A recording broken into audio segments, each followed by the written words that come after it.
Johnson, Mr. Speaker, Mr. Chief Justice, President Eisenhower, Vice President Nixon, President Truman, Reverend clergy, fellow citizens. We observe today not a victory of party, but a celebration of freedom, symbolizing an end as well as a beginning, signifying renewal as well as change. For I have sworn before you and Almighty God the same solemn oath our forebears prescribed nearly a century and 3/4 ago. The world is very different now. Sa harap na, no? Sa For likod. man holds in his mortal hand the power to abolish all forms of human poverty and all forms of human life. And yet the same revolutionary belief for which our forebears fought are still at issue around the globe. The belief that the rights of man come not from the generosity of the state, but from the hand of God. We dare not forget today that we are the heirs of that first revolution.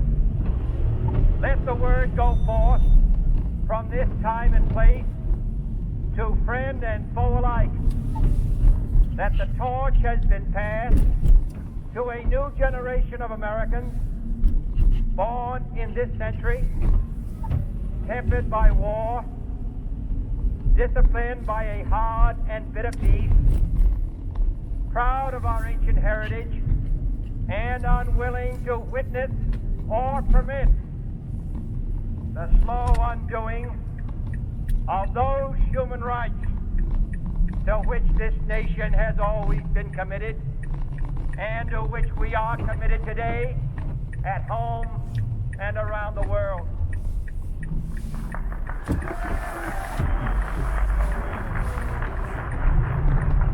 Let every nation know, whether it wishes us well or ill, that we shall pay any price, bear any burden, meet any hardship, support any friend, oppose any foe, to assure the survival and the success of liberty.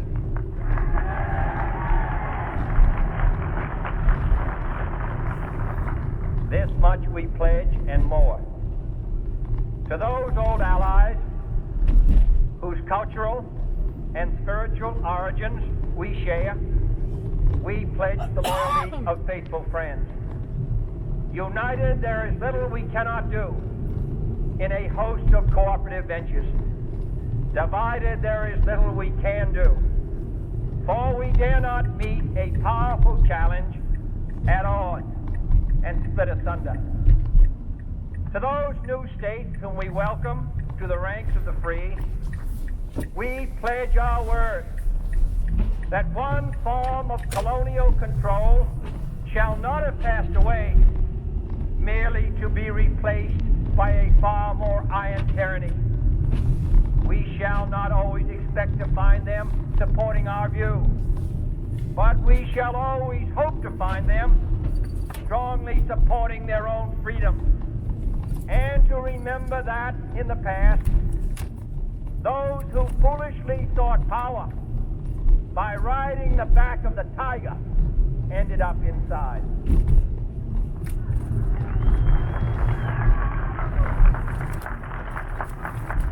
To those people in the huts and villages of half the globe struggling to break the bonds of mass misery, we pledge our best efforts to help them help themselves. For whatever period is required, not because the communists may be doing it, not because we seek their votes, but because it is right. If a free society cannot help the many who are poor, it cannot save the few who are rich. Ano nga bang oras kasusunduin? To our sister republic Tatawag ako south of our border, Pero alam we ko offer a ano, special pledge pagkabing to nakasulat. convert our good words into good deeds, in a new alliance for progress, to assist free men and free governments Sabihin mo na lang kayo. in casting off the chains of poverty. Para But this sigurado yung peaceful revolution of hope cannot become the prey of hostile powers. Let all our neighbors know that we shall join with them to oppose aggression or subversion anywhere in the Americas.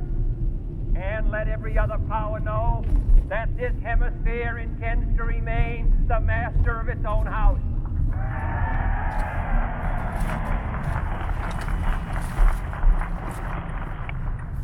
To that World Assembly of Sovereign States, the United Nations, our last best hope, in an age where the instruments of war have far outpaced the instruments of peace, Ikot ka. we renew our pledge of support to prevent it from becoming merely a forum for invective, to strengthen its shield of the new and the weak, and to enlarge the area in which its grit may run.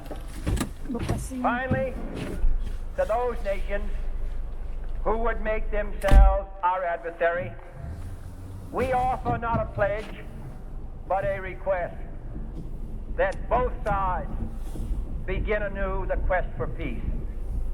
Before the dark powers of destruction, unleashed by science, engulf all humanity in planned or accidental self-destruction. We dare not tempt them with weakness, for only when our arms are sufficient beyond doubt can we be certain beyond doubt that they will never be employed.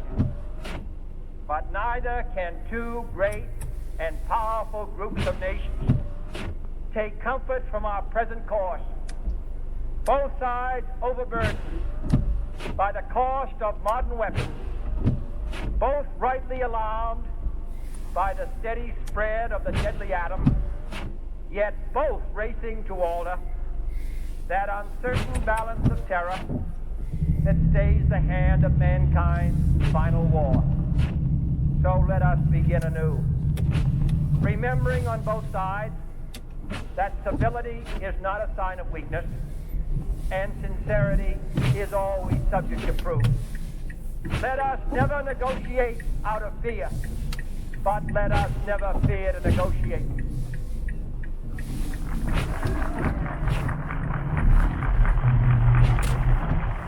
Let both sides explore what problems unite us, instead of belaboring those problems which divide us.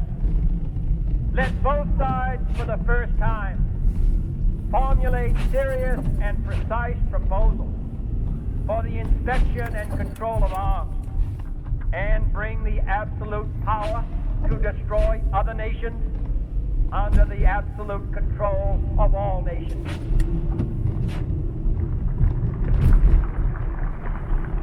Let both sides seek to invoke the wonders of science instead of its terrors. Together, let us explore the stars, conquer the desert, eradicate disease, tap the ocean depths, and encourage the arts and commerce. Let both sides unite to heed in all corners of the earth the command of Isaiah to undo the heavy burden and let the oppressed go free. And if a beachhead of cooperation may push back the jungle of suspicion, let both sides join in creating a new endeavor. Not a new balance of power, but a new world of law, where the strong are just, and the weak secure, and the peace preserved. All this will not be finished in the first 100 days, nor will it be finished in the first 1,000 days, nor in the life of this administration. nor even perhaps in our lifetime on this planet. But let us begin.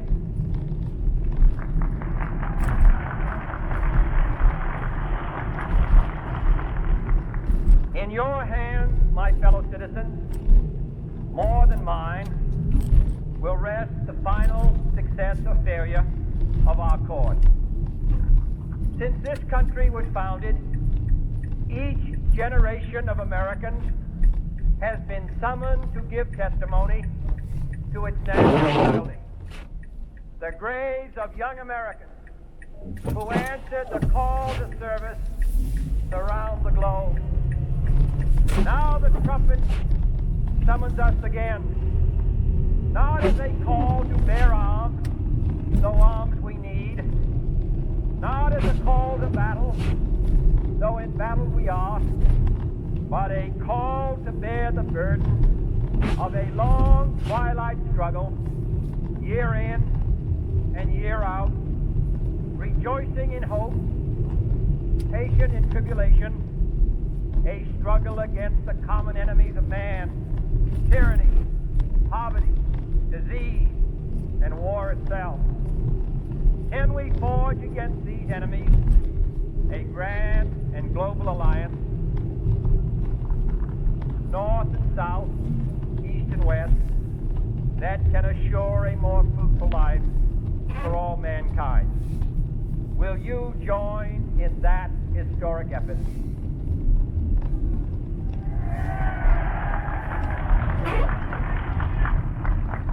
In the long history of the world, only a few generations have been granted the role of defending freedom in its hour of maximum danger.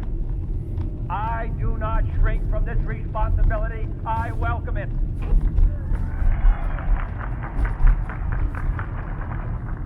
I do not believe that any of us would exchange places with any other people or any other generation. The energy, the faith, the devotion which we bring to this endeavor will light our country and all who serve it. And the glow from that fire can truly light the world. And so, my fellow Americans, ask not what your country can do for you. Ask what you can do for your country.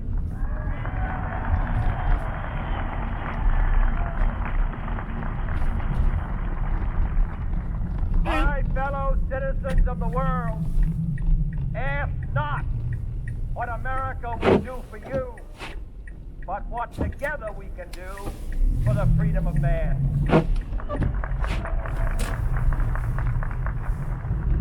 Finally, whether you are citizens of America or citizens of the world, ask of us here the same high standard of strength and sacrifice which we ask of you.